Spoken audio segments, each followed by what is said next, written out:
Hello friends, आज का video में हम बात करेंगे मैग्नेटिक फ्लो ट्रांसमीटर के बारे में। मैग्नेटिक फ्लो ट्रांसमीटर में मेनली हमारा दो पार्ट रहता है। एक रहता है हमारा ट्रांसमीटर पार्ट, ठीक है, और दूसरा रहता है हमारा सेंसर पार्ट, ठीक है। सेंसर जो होता है हमारा फ्लो को मेजर करता है, सेंस करता है।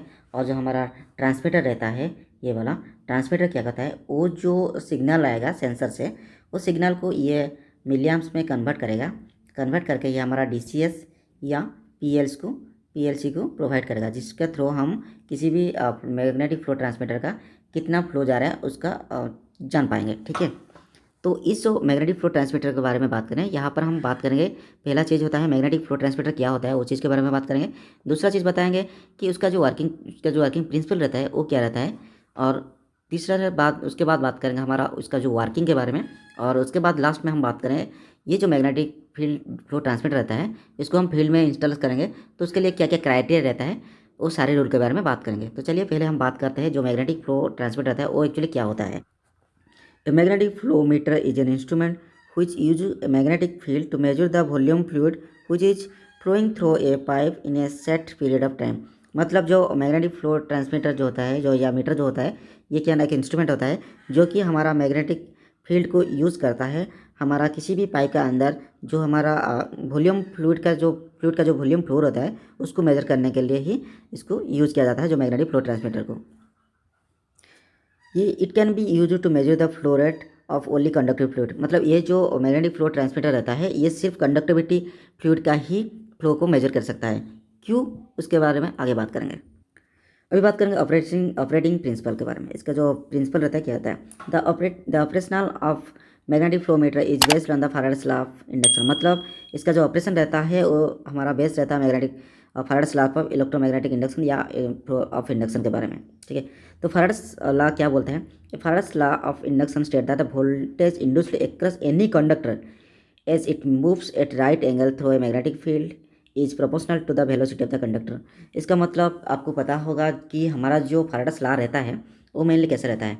फैराडेस लॉ क्या रहता है कि अगर आप किसी भी एक NRS ले लिए, ये मतलब एक मैग्नेट होता है, इसका अंदर क्या होता है हमारा मैग्नेटिक फील्ड क्रिएट होता है, ठीक है, दोनों का बीच में।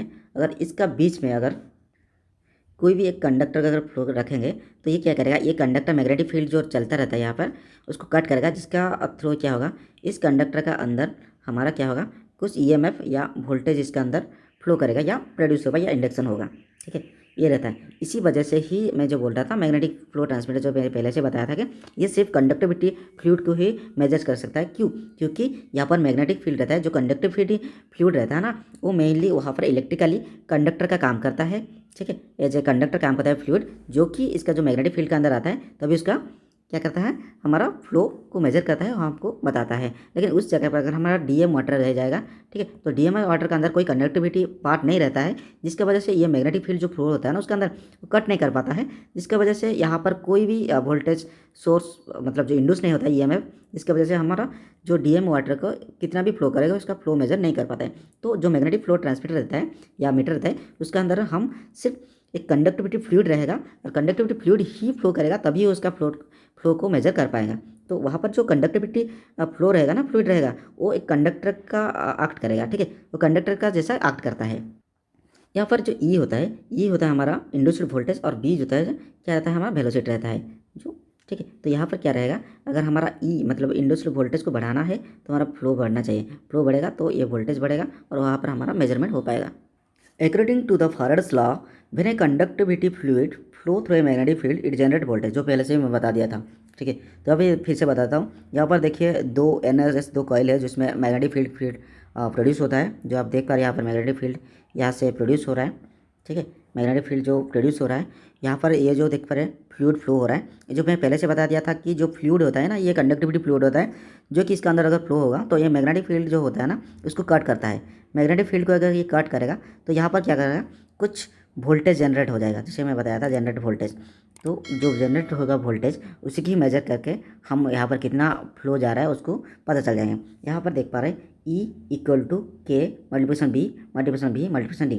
यहाँ पर E मतलब EMF इंड्यूस्ड वोल्टेज होता है, K मतलब कांस्टेंट रहता है, B मतलब मैग्नेटिक फ्लक्स डेंसिटी है, V मतलब फ्लो वेलोसिटी है और D मतलब इंटरनल डायमीटर, जो पाइप का अंदर हमारा फ्लूइड फ्लो कर रहा है ना उस पाइप का इंटरनल डायमीटर को लिया जाता है।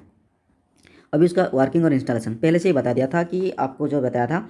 यहाँ पर आप देख पा रहे हैं 2 कॉइल लगा हुआ है, ठीक है। इस कॉइल को अगर सप्लाई जाएगा, जैसे मैं पहला भी बताया था अभी, वहाँ पर मैग्नेटिक फील्ड क्रिएट होगा, यहाँ पर देख पा रहे हैं।